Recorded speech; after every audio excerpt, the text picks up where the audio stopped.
Hey yo, MuchMusic. Where are all the boy bands?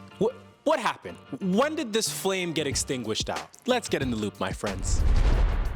So, boy bands, eh? Remember those? Because it seems like there was a time where you couldn't escape them. It was like an epidemic. As music and pop culture evolved, the formula of cramming 4 or 5 or 6 guys into a group has sort of lost its stranglehold, and thus, at least in Western media, the phenomena is no more. Now I'm gonna say something that many of you are not gonna agree with, but please hear me out. The boy band as we know it did not start with the Temptations. It did not start with the Jackson 5. It did not start with the Beatles. Though 2 out of 3 of those groups were, I guess you could say, the precursors, they weren't actually the blueprint. Look no further than in Boston, Massachusetts for a quintet of boys with their own unique personalities, killer dance routines, and stage presence that drove the girls insane. Ah, you thought I was talking about New Kids on the Block, didn't you? No, I'm talking about New Edition. New Edition was made up of childhood friends from the Roxbury Projects, Ralph Tresvant, Bobby Brown, Ricky Bell, Michael Bivins, Ronnie DeVoe, and then later on, Johnny Gill. They were taken under the wing of Ronnie's uncle Brooks Stroh-Payne, who molded them into performing machines at the very start when New Edition was just a quartet. They performed at a local talent show where the first prize was a $500 recording contract to Maurice Starr's label. Though they lost the competition, they were still given a shot by Maurice to sign with his label and cut their first album. In 1983, they released Candy Girl, which spawned 3 of New Edition's beloved joints, Popcorn Love, Is This the End, and the album's title track. Now, when you hear Candy Girl for the first time, you immediately think to yourself, that sounds like the Jackson 5.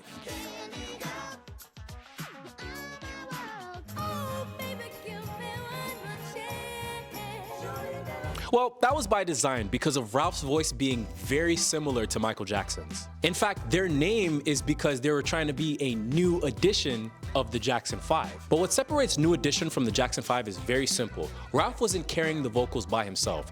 Bobby had parts where he sang lead, Ricky had parts where he sang lead, and because this was the 1980s and hip-hop was just coming into its own, Ronnie and Mike had parts where they spit a 1-2 bars. After the release of Candy Girl and the end of their first tour, the group would discover that Maurice Starr was essentially ganking them out of their money. So they severed ties. They then signed with MCA Records and released their second album self-titled in 1984, which spawned hits like Mr. Telephone Man, Cool It Now, and My Secret. The album was yet another example of the group showcasing diversity among the members, and it was much more successful than their last output, peaking at number 6 on Billboard and going 2 times platinum. Now real quick, let's go back to Maurice Starr. See, after New Edition left him, he figured that he would try to duplicate the same success that he had with the Roxbury Boys, and thus, he created the inverted version of New Edition. New Kids on the Block, consisting of Dorchester childhood friends Donnie Wahlberg, Danny Wood, the Knights brothers Jonathan and Jordan, and Joey McIntyre. They released their self-titled debut in 1986 with Columbia Records, which spawned hits like Didn't I Blow Your Mind, Be My Girl, and Stop It Girl. Now, when you listen to Stop It Girl for the first time, it becomes very apparent what they were going for. The same bubblegum pop music that New Edition became successful for. And the fact that Maurice Starr wrote Stop It Girl as well, yeah, we see you, big dog. Now, it wasn't until the success of New Kids on the Block's second album, Hangin' Tough, in 1988, which peaked at number 1 on Billboard, went 8 times platinum and spawned some of their biggest hits like the title track, You Got It, The Right Stuff, and Please Don't Go Girl, that they solidified their status as the pioneers of the boy band. But here's the thing with that, and pardon me if I put on my real talk shades for a second. This status that New Kids on the Block is acknowledged and celebrated for is not made possible without New Edition creating the lane for them in the first place. As a matter of fact, at this year's NAACP Image Awards, New Edition was being inducted into the NAACP Hall of Fame. Inducting them was none other than Donnie Wahlberg, who in his speech said the following: "Without New Edition, there is no New Kids on the Block, no Backstreet Boys, no NSYNC." Maurice Starr literally created New Kids on the Block because he lost New Edition to his own shystiness. And okay, let's bring it there. New Kids on the Block's success and their entire career was predicated off of them being a... It's not what this is about. I'm getting ahead of myself.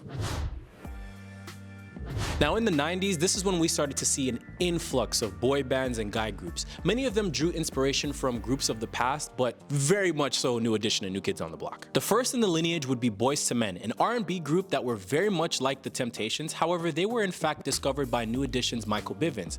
They hit the scene in 1991 and captured the scores of R&B and pop girlies all over the world with songs like It's So Hard to Say Goodbye, End of the Road, I'll Make Love to You, On Bended Knee, Water Runs Dry, and a whole lot more bangers. It also makes sense that Michael Bivins be the one to discover Boyz II Men, seeing how he's the one who pioneered the whole guy talking in the middle of the song trope that Boyz II Men would become notoriously known for. You know, the trope of, hey baby, I'm sorry, I didn't mean to lie to you.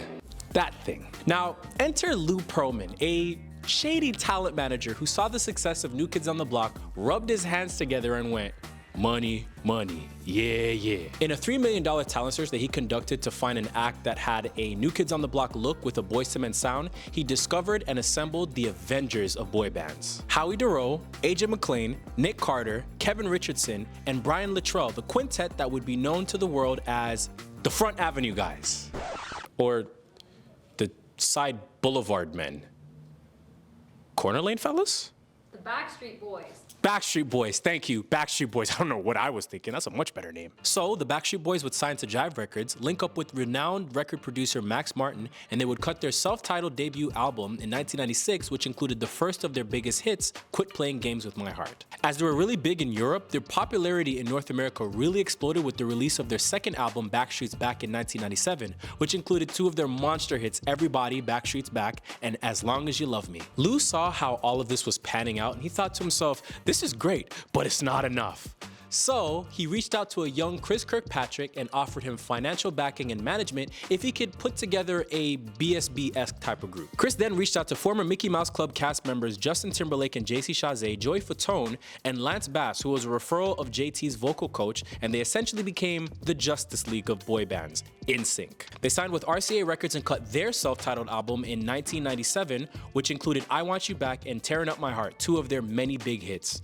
By 2000, with the release of their No Strings Attached album with songs like Bye Bye Bye and It's Gonna Be Me, they were yet another boy band smash that exemplified the boy band formula. Cram a bunch of guys together, get them to sing and dance in videos and concerts, capture the scores of young girls in the audience, and make millions. And do you think it stopped at NSYNC?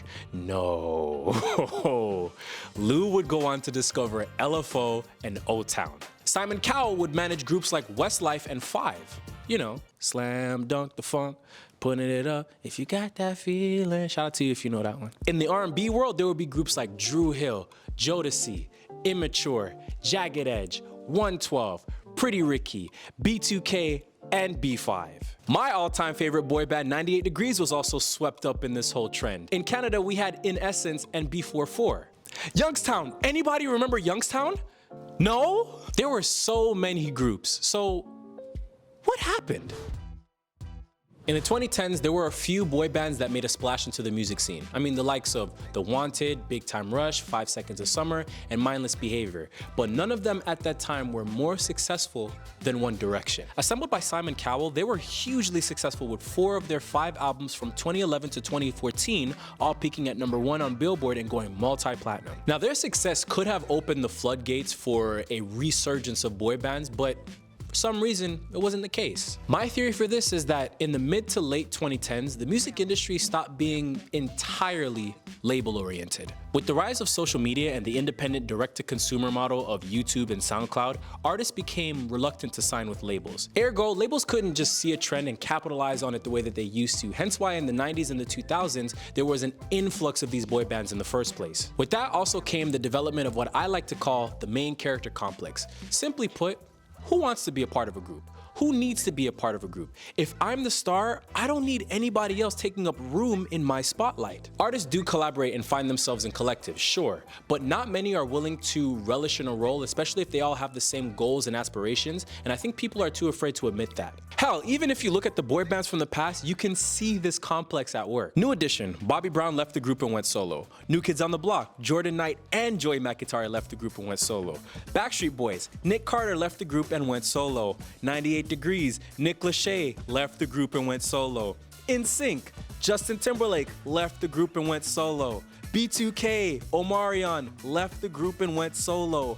One Direction, Zayn Malik left the group and went solo. Now, I don't fault them for wanting to spread their wings and pursue their own aspirations, nor do I blame them for the fall of the boy band. My point is that there will always be one or two or three members who feel constrained to the group for the sake of the group and the label and not for their own aspirations. Nowadays, with artists being able to do it on their own, they don't need to put themselves through that. They don't need to put themselves through being in a group and waiting to go solo. That said, I want to give a shout out to South Korea for picking up where One Direction left off in recent years. Groups like 17, BTS, ATEEZ, NCT, and many more have adopted the boy band formula and have executed it to perfection, almost as the standard of entertainment out there. VJs Sade and Lisa have much more extensive knowledge on the industry out there, so go and visit their K-pop corner for more. As for North America, will there ever be another boy band era? Well, I would like to be a part of one, so if you know anybody that can hook that up, give me a ring. I can dance, I can sing. Well, I can't really sing lead. I can more so hold down the back, but you know what? I'm getting ahead of myself. Another one for the books and MuchMusic. I think the only thing that I want to ask you guys in the comments is, who is your favorite boy band? What are your favorite boy band albums? Who's a boy band that I didn't even touch on? A boy band that you think needs more recognition from the 90s, 2000s, 80s, even now, South Korea, North America, slept on, whatever the case may be. Let's talk about it in the comments. Like and subscribe to MuchMusic's YouTube. Much love.